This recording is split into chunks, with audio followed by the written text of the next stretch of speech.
Şükürler olsun ki kalkabildiler. Her gittiği yere sabah kahvaltısı diye gidip akşam yemeğini yemeden kalkmıyorlar. Arabalarından da gel bizim kapıda yıkayalım.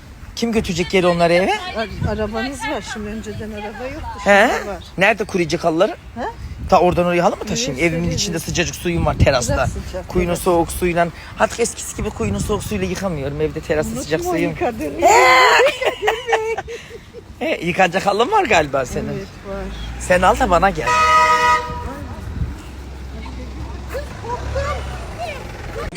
Hangi para istiyorsun? Hayır pembe güzel pembe. Pembe ya.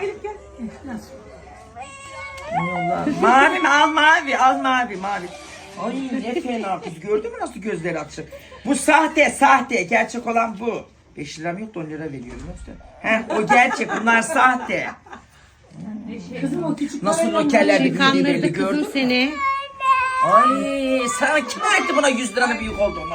Kız ben bile 100